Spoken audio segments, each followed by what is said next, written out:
Salam, selamat pagi saudara-saudara, ibu bapa. Selamat berjumpa melalui Renungan Harian Toraya. Hari ini edisi Jumat 28 Oktober 2022. Bersyukur kasih setia Tuhan terus mengiringi perjalanan hidup kita.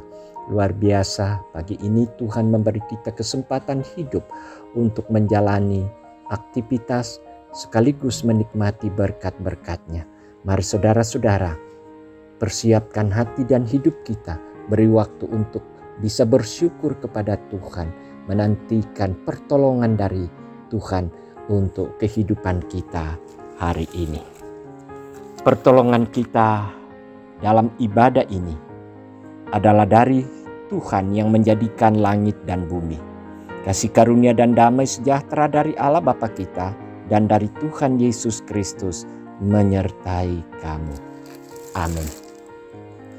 Saudara-saudara, bagian firman Tuhan yang akan kita dengar dan renungkan pagi ini dari Yesaya pasal 1 ayat 1 sampai 9. Mari sebelum kita dengarkan firman ini, mari kita berdoa. Kami mengagungkan nama-Mu Tuhan, memasyurkan segala pekerjaan yang Engkau lakukan dalam kehidupan umat-Mu. Di pagi ini kami meneduhkan hati bersama-sama, bersujud di hadirat-Mu, menyembah dalam kekudusan dan kemuliaan-Mu, bersyukur untuk kasih karunia yang kami terima. Kami telah diberkati dalam beristirahat dan kami dimungkinkan, dilayakkan, diperlihatkan segala kemuliaan, keagungan dan kebesaran Tuhan. Kami bersuka cita menyambutnya dan mau beraktivitas. Tuhan, kami bersandar pada kuasa-Mu, kami bersandar pada terang-Mu. Firman-Mu lah yang akan menuntun kami bagaimana kami hidup menikmati hidup bersama Tuhan.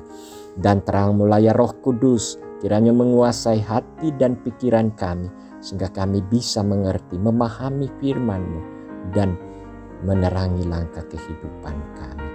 Bapa di sorga, ampunilah dosa kami, agar layak mendengar, membaca, serta merenungkan firman-Mu. Bersabdalah ya Tuhan, di dalam nama Yesus Kristus Juru Selamat kami sudah datang berdoa. Amin. Yesaya 1 ayat 1 sampai 9. Firman Tuhan. Penglihatan yang telah dilihat Yesaya bin Amos tentang Yehuda dan Yerusalem dalam zaman usia Yotam, Ahaz dan Hizkia, raja-raja Yehuda. Dengarlah hai langit dan perhatikanlah hai bumi. Sebab Tuhan berfirman, Aku membesarkan anak-anak dan mengasuhnya, tetapi mereka memberontak terhadap Aku. Lembu mengenal pemiliknya, tetapi Israel tidak. Keledai mengenal palungan yang disediakan tuannya, tetapi umatku tidak memahaminya. Celakalah bangsa yang berdosa, kaum yang syarat dengan kesalahan, keturunan yang jahat-jahat, anak-anak yang berlaku buruk. Mereka meninggalkan Tuhan, menista yang Maha Kudus Allah Israel, dan berpaling membelakangi Dia. Di mana kamu mau dipukul lagi, kamu yang bertambah murtad? Seluruh kepala sakit dan seluruh hati lemah lesu. Dari telapak kaki sampai kepala tidak ada yang sehat. Bengkak dan bilur dan luka baru. Tidak dipijit dan tidak dibalut dan tidak ditaruh minyak. Negerimu menjadi sunyi sepi. Kota-kotamu habis terbakar. Di depan matamu orang-orang asing memakan hasil dari tanahmu. Sunyi sepi negeri itu seolah-olah ditunggang balikkan orang asing. Putri Sion tertinggal sendirian, seperti pondok di kebun anggur, seperti gubuk di kebun mentimun, dan seperti kota yang terkepung. Seandainya Tuhan semesta alam tidak meninggalkan pada kita sedikit orang yang terlepas, kita sudah menjadi seperti Sodom dan sama seperti Gomora.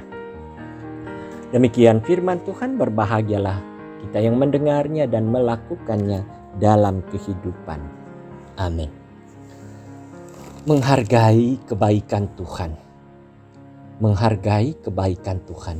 Saudara-saudara yang dikasihi Tuhan. Kesalahan apa yang telah berulang kali kita lakukan, sampai-sampai kesalahan seolah-olah itu bukan kesalahan lagi. Ya, jadi kita bisa merenungkan pada diri kita, mungkin ada kesalahan yang kita tidak pandang lagi sebagai kesalahan, sehingga kita selalu melakukannya.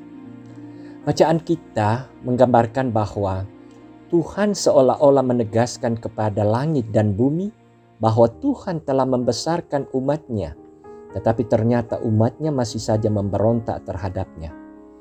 Akibatnya keberadaan umat diibaratkan lebih buruk dari binatang.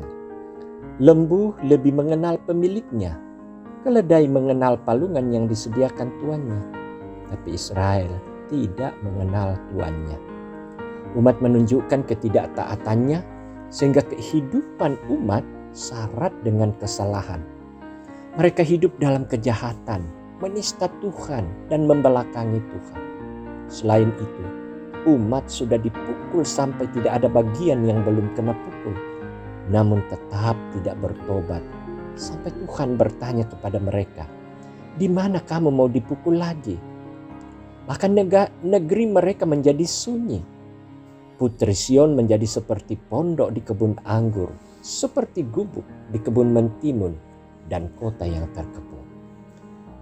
Jika bukan karena belas kasihan Tuhan, saudara-saudara, mereka sudah menjadi seperti Sodom dan Gomora. Nah, Bapak Ibu saudara-saudara yang dikasihi Tuhan, Tuhan itu sungguh panjang sabar. Sepertinya sudah tidak tahu lagi apa yang harus diperbuatnya agar umat mau bertobat. Jika bukan karena kesetiaan Tuhan, kita sudah dibinasakan. Karena itu marilah kita menghayati bahwa berhentilah melakukan secara sengaja kesalahan yang berulang.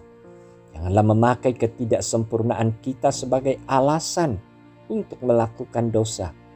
Tapi kita harus meyakini bahwa kebaikan Tuhan terus dinyatakan kepada kita sepanjang kita mau memperbaiki kesalahan yang terus berulang dalam kehidupan kita.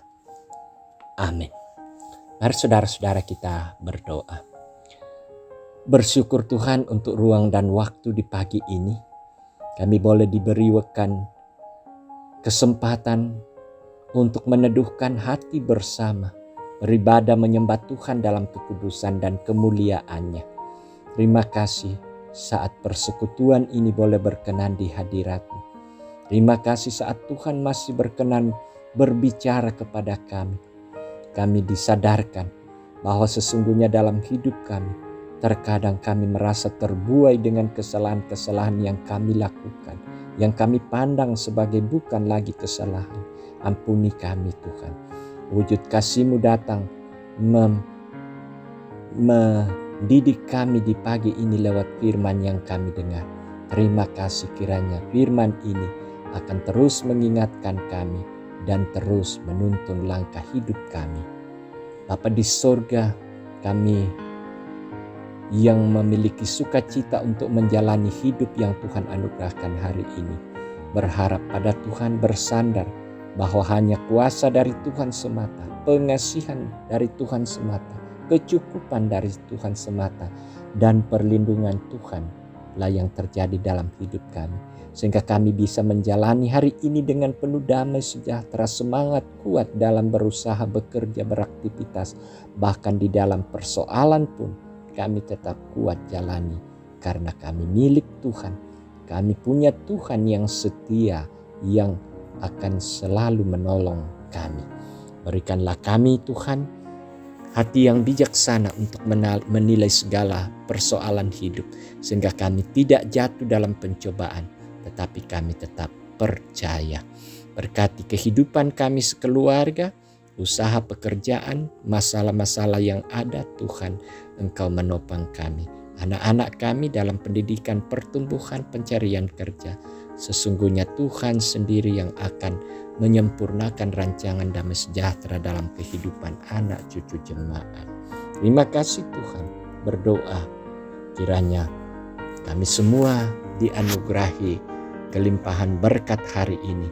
Biarlah ya Tuhan, kami melakukan ini semata-mata karena kami percaya Tuhan ada bersama kami.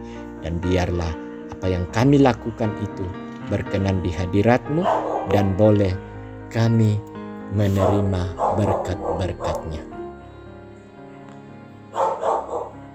Bapa di dalam surga, kami berdoa untuk kehidupan dan persekutuan jemaat.